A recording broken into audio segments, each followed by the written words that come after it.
Hey guys, it's Jozy again, back again with another video. Today, I'm going to be discussing how I fix my cold email campaigns and many of my clients' cold email campaigns to book 5 to 10 qualified calls per day. Now, this is with just cold email without using any other things like LinkedIn, Instagram, and Facebook. And if you add all of them together, you can book well over 10 to 15 meetings per day. However, for this video, I'm just going to be talking about the cold email space. Now, if you don't know who I am, my name is Jozy. I've scaled my agency from 0 to 50K per month, primarily using cold emails, and I helped around 70 plus marketing agencies do the same using cold email as well. So what I'm teaching you now has booked well over thousands of meetings for me and my clients at the same time. All right. And to be honest, when I fix cold email campaigns or when I talk to clients and I'm troubleshooting their campaign, the main problems comes from these areas, right? There's only three areas where these problems literally come from or originate from. All right. And I'm just going to be breaking down each and every single one of them and things that you can do to fix each and every single one of these problems in your agency, in your cold email campaigns, or perhaps your clients' cold email campaigns. So stick tuned because the last one is one that people always get wrong. All right. So the first thing that I'm going to talk about is visibility, right? Now, when I talk about visibility is a lot of, and this is where I usually start from. So I start always like, are they seeing your message, right? Because I had a client, right? He came to me and he was saying, hey, Josiah, my cold email campaign doesn't work. It's been printing meetings and I don't know now, it's just not working.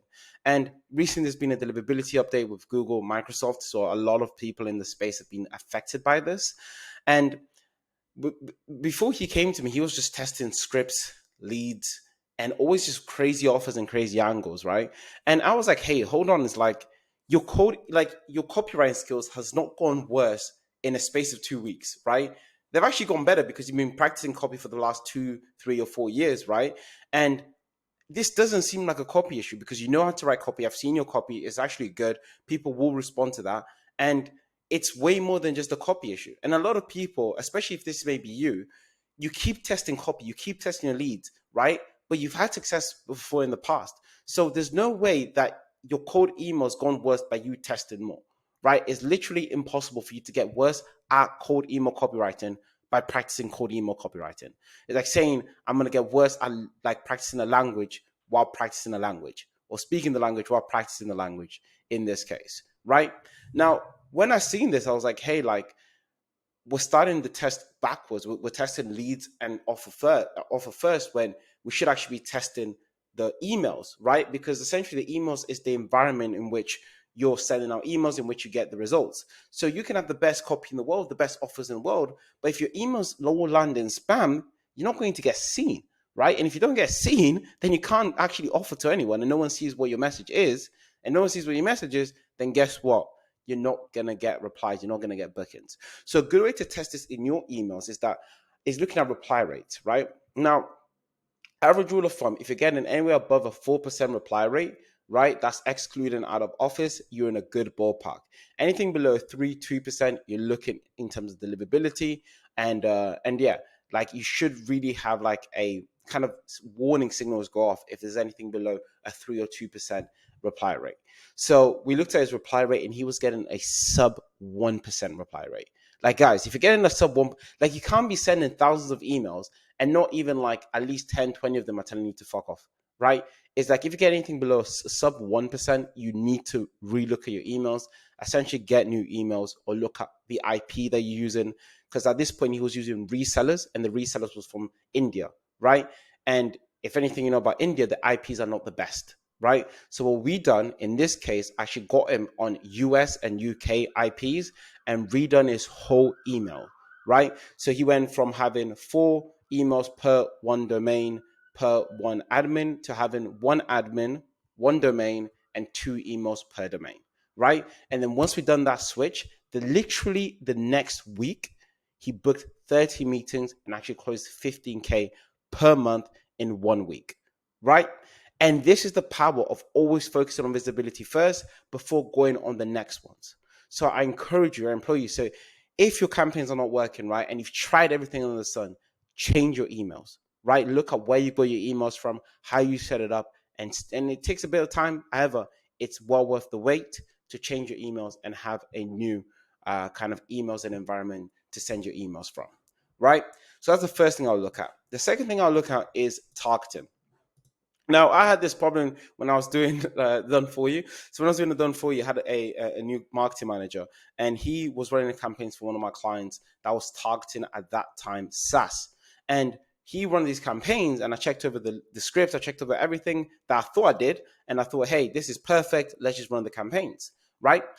1 week, 2 weeks later, we didn't get any bookings. And at this point, I was so certain that everything I touched turns into bookings because I literally had launches after launches after launches prior to that client that we all booked meetings in the first 24 or worst case 48 hours. So if it's been 2 weeks and we haven't booked a meeting, alarm bells goes off in my head. Okay. So what I've done is I was like, hey, why is this not booking meetings? I looked at the script. I said, the script is fine. And then what I didn't do is actually relook at the leads, right? So we were targeting, or we thought we were targeting SaaS companies.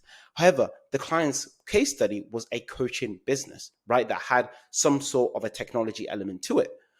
And we were saying, hey, SaaS companies, we could help you grow your SaaS, but we're showing you a coaching case study. So there was no relevancy in that script. So then what I did do, I was like, hey, like we need to change the targeting completely. So we went from SaaS to coaching.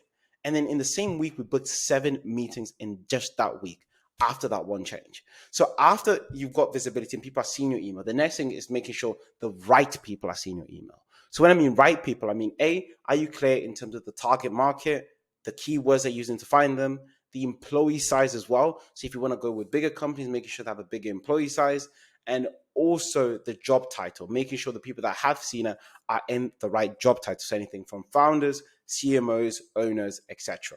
Okay. So what you want to do in terms of action items is actually looking at your lead list and just checking, are we targeting the right people? So pick random 10 to 15 companies in the lead list and just check, are we targeting the right people, right? And the next thing is offer. Now, this is essentially talking, and a lot of agencies do this. Like a lot of people do this, right? You talk about your services when no one really cares if you're a branding agency, a bloody influencer agency, a bloody paid ads agencies. No one really cares what type of agency you are because agency or services is just a mechanism, right? People don't buy mechanisms, they buy desired outcomes. So it happened to us when we had a campaign in the in the IT sector, and our client was doing branding, right? And instead of us just targeting like branding companies and talking about branding, what we want to talk about is essentially getting more leads, getting more inbound leads. So the first time we ran the campaign just talking about branding, it didn't work. The second time we ran the campaign talking about inbound leads for IT companies, right? Generating extra 30 to 40 inbound leads, we started booking meetings like there was no tomorrow, right? We booked around 3 to 4 meetings just in one day, just having that change of the script. Okay. So next thing you want to look at is look at your script and say, am I talking about the services or am I talking about the outcomes? Right. And then change that accordingly.